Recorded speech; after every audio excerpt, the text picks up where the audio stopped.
amepotea. Ndugu yetu mmoja anaulizia kwamba mwanamke ambaye mumewe amepotea kwa miaka kadhaa au kama alivyosema kwa miaka mingi, hana mawasiliano naye wala hajui alipo, haijulikani kabisa alipo, haijulikani kwamba huko alipo yuko hai au amefariki, na mwanamke amevumilia kiasi ambacho anachelea subra itafika mwisho. Afanyeje mwanamke huyu? Je, aendelee kusubiri mpaka mumewe atakaporudi, au aombe talaka? Lakini atamuomba nani wakati mumewe hajulikani alipo na ndiye wa kumuomba talaka? Au ajivue kwenye ndoa? Na atajivuaje wakati kujivua maana yake ni kurejesha mahari kwa yule aliyekuoa, mahari zake kumrejeshea, kisha yeye akuache. Sasa hajulikani alipo wala mawasiliano hatuna, hatujui yuko hai huko au amefariki. Atajivuaje huyo? Au je aolewe tu? Na je akiolewa ile ndoa ya pili ni sahihi wakati ule wa mwanzo hajamwacha? Na je asubirie muda gani ili hilo liwe halali kwake kama ni halali? Lakini pia ikitokea ameolewa kwa huyu mume wa pili akapata naye watoto, kisha akatokea yule mumewe wa mwanzo, ni ipi hukumu? Swali hili amelituma dada yetu na hakuweza kulituma kwenye grupu, lakini kwa faida tukaona tulijibu hapa kwa kuwa yupo, ili sote tupate faida. Alhamdulillah, wassalatu wassalamu ala rasulillah wa ala alihi wa ashabihi ajma'in, amma ba'd. Mwanamke ambaye hali yake ni hiyo iliyotajwa, wanazuoni walishamtolea hukumu, bali maswahaba wa Mtume sallallahu alayhi wasallam, Umar ibn Khattab amemtolea hukumu mwanamke huyo wa hali hiyo uliyotaja, na hakuna sahaba aliyepinga hukumu ya Umar ibn al-Khattab katika hili. Nayo ni kama na hukumu hii imetajwa kwenye kitabu al-Mughni cha Ibn Qudama, kadhalika katika fatawa za Sheikh al-Islam Ibn Taymiyyah, kadhalika katika ikhtiyaratul ilmiya kama sijakosea, na wengineo katika wanazuoni chungu mzima. Na kwa ufupi tutanukuu tu maneno yaliyopo kwenye Alfiyatul Fuqaha kuanzia ubeti wa 1300 mpaka 1304. Anasema mwandishi, qalu wa ahsanu madhhabin fi zawjati al-mafqudi ma hakama al-amiru thani tatarabbasanna ba'da tarafu'in hawla zamanin ba'daha hawlani fa idha intahat ta'taddu dhi liwafatihi hukman fa innaka hat li zawjin thani halla nikahu fa in ataha zawjuha falahu al-khiyaru hudita lirujhani baina as-sadaqi wa baina akhdhi halilatin wakhtarahu an-nihriru min hafani.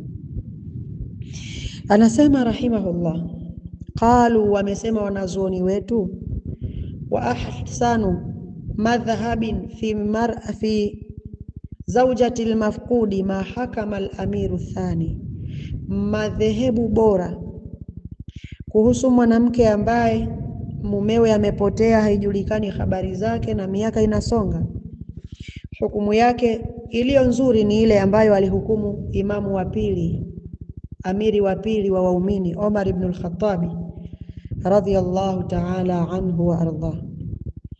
Hukumu yake ikoje? Tatarabbasanna ba'da tarafu'i, angoje mwanamke huyo baada ya kuondoka, haula zamani baadaha haulani, miaka miwili kisha miwili mingine, yani miaka minne ishe. Faidha ntahat, ikimalizika miaka minne na mumewe hajulikani alipo, kuanzia apotee ikamalizika miaka minne mpaka sasa hatujui tena alipo na hatuna habari yoyote kuhusu yeye, ta'taddu dhi liwafatihi, basi mwanamke huyu atakaa eda ya kufiwa baada ya miaka hiyo minne bila habari zozote wala taarifa zozote kuhusu mumewe. Atakaa eda ya kufiwa ambayo ni miezi minne na siku 10.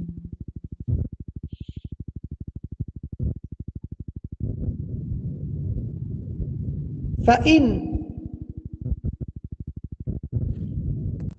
nakahat li zawjin thani, kama eda ikiisha akaolewa na mume mwingine, yani eda yake ile ikiisha, basi anafaa kuolewa na mume mwingine. Sasa akiolewa na mume mwingine, hala nikahu, baada ya ile miaka minne ilivyoisha, kuanzia zikatike habari kuhusu mumewe, halafu akakaa eda ya kufiwa kwa hukmu ta'taddu dhi liwafatihi hukman fa innaka hatli zawjin thani, anakaa eda ya kufiwa kwa hukumu kwamba kama vile amefiwa, na baada ya kuisha ile eda, kwa ile miaka minne ilivyoisha ya kukatika habari kuhusu huyo mumewe, kisha akakaa eda yake kwa miezi minne na siku 10 baada ya pale.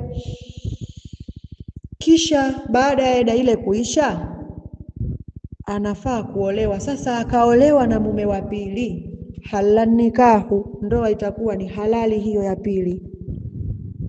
Swala linakuja, fa in ataha zawjuha, kama yule mumewe wa kwanza atarudi sasa, pengine huyu kashamuoa, kashakaa naye hata miaka 4 5, kapata naye watoto 2 3, halafu anarudi yule wa kwanza,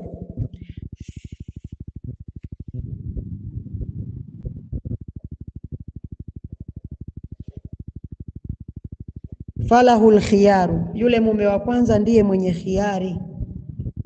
Khiari yake hudita lirujhani, uongozo wewe kwamba hii ndio kauli yenye nguvu.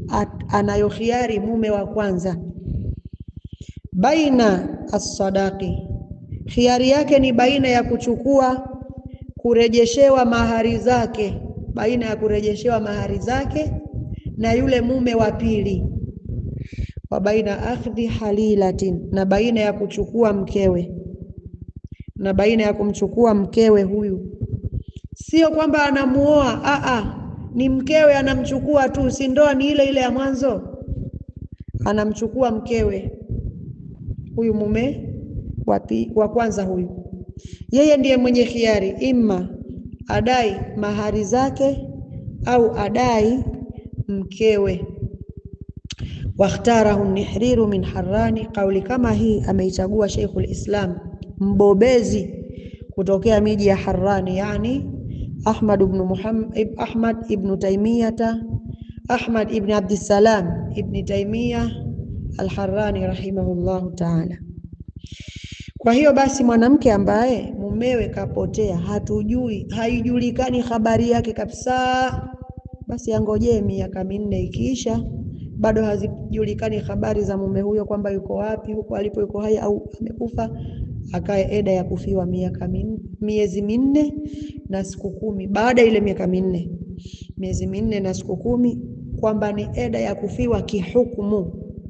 Kisha baada ya hapo anafaa aolewe na mume mwingine, na akiolewa ndoa ni sahihi. Na akirudi yule mumewe wa kwanza, yeye mume wa kwanza ndiye mwenye khiari, sio huyu mke wala mume wa pili.